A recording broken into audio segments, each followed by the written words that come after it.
guys, welcome back to my channel. Thank you for tuning in once again.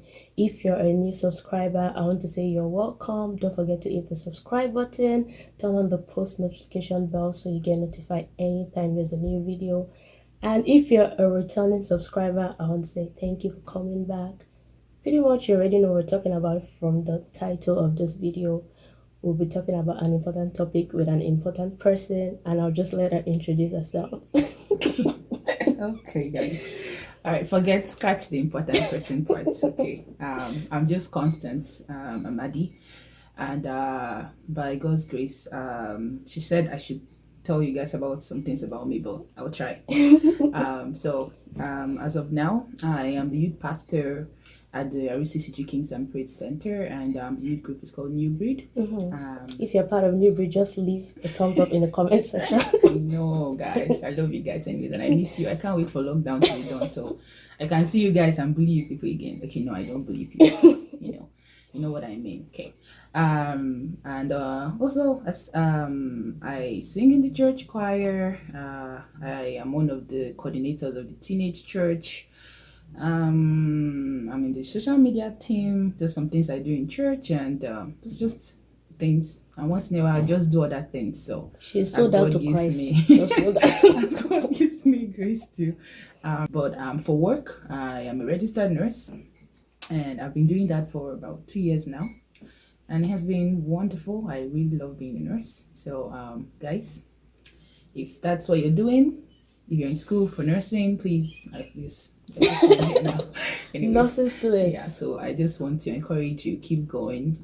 The profession is worth it, and it's quite fulfilling. And more than anything, about nursing is that you have that ability to transfer even your skills to any area of work, because we do a lot of, like, for example, customer service. When we take care of our patients, is that so it's more like a grounding, and then you would always find a job regardless of what part of this world that you go to. So it's a very good profession. Okay, all right, enough of nursing. Today, before anything else, I just want to say thank you guys for always tuning in to support my baby sister here. She's been doing an excellent job, and also thank you for tuning in to watch this video today.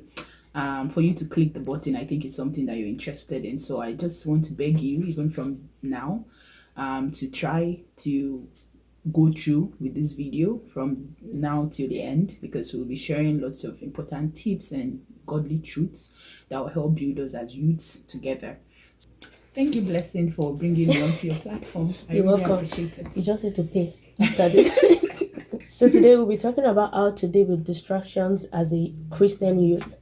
I know for me it's a big topic, because we get to say, my friends are doing this, I don't get to do it, and the moment I say I'm not doing it, they kind of tag me. I remember when I was in Nigeria, there was like a party that was going on, and then I didn't want to go, so I didn't even collect money from my parents or anything. And then someone that was writing the names of people, she said, I know Blessing won't want to go, she's a SU. And then I was like, what? Like, nah. So so the first question is, what is it like growing up as a youth in the 21st century? So are the distractions the same like they were in the times of our parents, our uncles, aunties, or are they different? Okay. All right. Thank you so much, Blessing. If I'm also going to comment on your opening statement, I find that is actually something that is common amongst us, especially we Christian youths. But one thing that I always encourage myself is I look at the book of 2 Peter chapter 2 verse 9, where the Bible tells us that we are a royal priesthood, peculiar people. We are different. We are not like everybody. So why things might apply to the world, like even Paul said, like all things are lawful, but not all things are expedient. So why all things you have the freedom, you have the free will, even given by God, to do whatever you want to do, right? He gives you the free will. But regardless, not all things are expedient, meaning not all things are you expected to engage in, because you already know where you're going to as a Christian. You know what your focus is, you know what is your value, you know what is your virtues. So when things that do not relate to your values or virtues come across as a child of God, the first thing is that you should never allow those things to make you feel less, or to make you feel that your Christianity is less adequate, or that your Christianity is old school.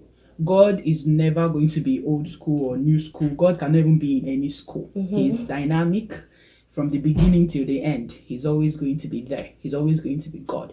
So if our values and our virtues, though, might be considered as old school to the world, but because the fact that we know that as Christians, that our life is not just only living it on this earth is just like a passageway into our eternity, then we have to live our lives with fear and trembling and more caution that not all things apply to us.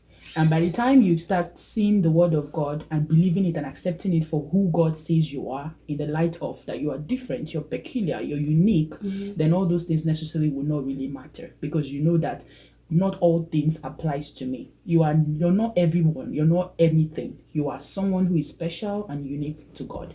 So that is, I think, for me, that is something that should really matter more than anything anyone else has to say or any other view. I remember the same thing too. That happened to me similar. My friend was having a birthday party, and then because while I was back in university, I had like a group of friends, not necessarily like so much Christians or all that, but we're just a mix of people who wanted to study the same course, and then we used to study together. We had our study group and all that.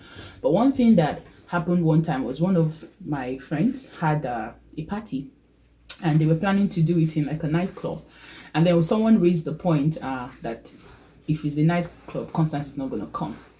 And because of me, they moved the venue from a nightclub to a restaurant. How did I know? Because I was not even present during this their meeting and plan. Was someone told, during the dinner, someone said, Constance, if not because of you now, we should have been in the nightclub. And I was like, what do you mean? And then they were like, oh, that they were planning to do the party in a nightclub, but they knew I won't come. So they decided to do it. So for me, rather than, I felt empowered that I had such influence in the people, in the life of people, that even someone can change her choice of her birthday venue just because of me. So it shows us that there is strength when we actually choose to stand by God's side. We should not see it as a weakness. We should not see it as a problem, but rather those people who really value us, those people who want us to be in their lives, who know our value, will still adjust to we being Christians. They won't see it as a problem. And one thing I want to assure is that those who love you will love you for who you are, whether you're a Christian or you're not a Christian or whatever. They would always stand by you. And then if someone really wants you in their life, they have to make the adjustment. You don't have to adjust to accommodate anybody when it comes to your faith. You have to stand and be firm on what you believe. Now, going back to the question, it says, what is it like growing as a youth in the 21st century? I know whenever that question is posed, the first thing that usually comes to people's mind is, oh my God, it's this distractions, there's all this pressure and all this. And for me, I marvel, because exactly these same distractions, these same pressures were also in the times of the men of old. Or even let's even look at our parents. Our parents still tell us that in their days, there were clubs. So going to the club is not a new thing. Our parents still tell us that in their days that they had this and this things distracting them. They had peer pressure and all. So these are not necessarily new things, though they might be in new forms. Especially, let's look at in the case of social media. They might not have had social media in their time, but regardless, they still they had the same vices that we still had. So it's not so much about looking at only the negative aspect of things, but I also believe that we should also look at now in our 21st centuries, what advantages do we have?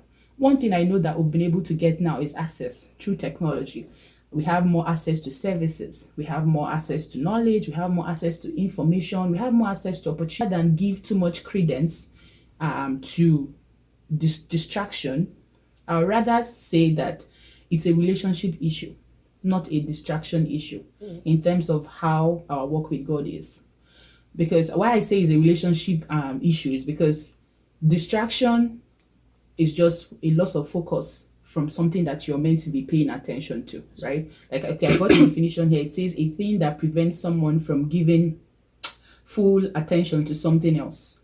So what you're saying invariably is that that thing now that is preventing you from giving full attention to something else is more important.